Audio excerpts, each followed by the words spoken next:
So this is going to be a bit of a backstage video. So I just got some drums into my newest project, and I'm just going to have a quick sneak into them, and I'm going to show you guys what I do it the first time that I'm looking at drums before I even start working on them. So yeah, let's dive in. So the basic concept on when I edit my drums, the first thing I do is I fix their phasing. I'll just give you guys an example. So when a snare is hitting that microphone over there, it's getting information into that microphone over there. There's a very short time till it receives the actual signal into the microphone, into your interface or console, whatever you're doing. And let's say, for example, the same snare, the same overhead is also recording the snare. There's a bit of a difference in time because of the distance they are. And this is what happens, and it does a phasing issue. So what it does, it just cancels each other.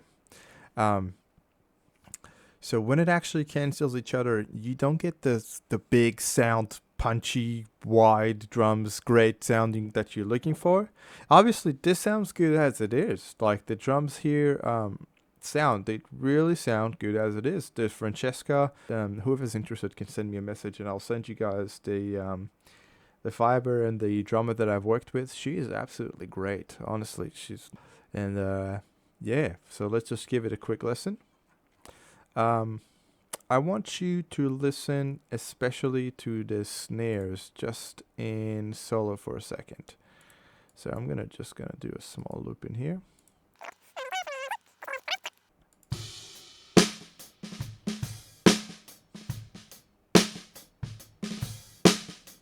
This sounds good as it is. But I can hear there's a bit of a phasing issue between the two microphones, because if you listen to them separately, this is what I'm getting more, and not that. So, hear that?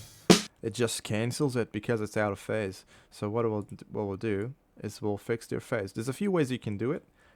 You can firstly, if you want, you can find utility under audio effects, and then utilities, and then you can find that over here. It's just on my favorite, so it's easier to go in there.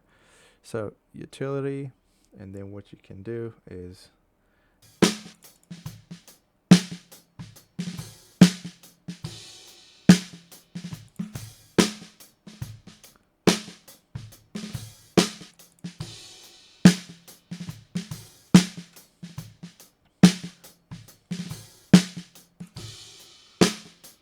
I'm not doing anything. All I'm doing is I'm switching the phasing issues. Look how big this sounds off of suddenly. And the top snare is even on the lower volume here. Yeah, so that's one thing I do.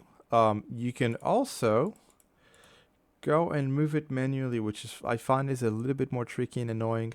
And it makes you become a bit of a perfectionist. You don't want to go there, because music is not a perfect thing, especially when it comes to sound. You want to have that rawness. You want to have that natural sound, because essentially people, what they did the first time, they gathered up in the rehearsal room. They were playing together. There wasn't all this DAW and fixing and changing the pitch and changing the grid.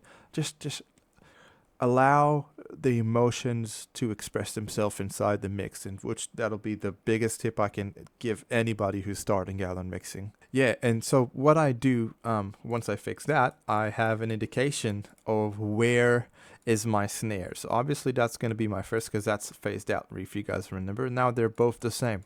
If you look at it, they're both at the same time exactly. So they're both hitting that same distance. It's invisible anymore. That's it. We've covered that off, and it sounds larger. So what I'm going to do, I'm not going to demonstrate the whole time, because that's going to take you guys a whole lot of time to listen to the whole lot. What I do, I'll give you guys an indication, an idea how to do this. So you take your snare, which is the closest microphone you have, and then you go to your overheads, and then you obviously match align your overheads to the snare, because that's going to be the most present in your overheads, that and maybe the cymbals.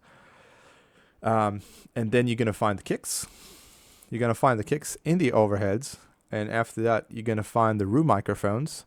And after you have that, you pretty much have the entire long distance microphone set up already. So all you got to do is just match up your hi-hat, your toms, and just make everything sound as it's coming from the exact same time. That'll make your drums sound absolutely beautiful. So give this a go. Hope you guys like this tutorial, and have fun.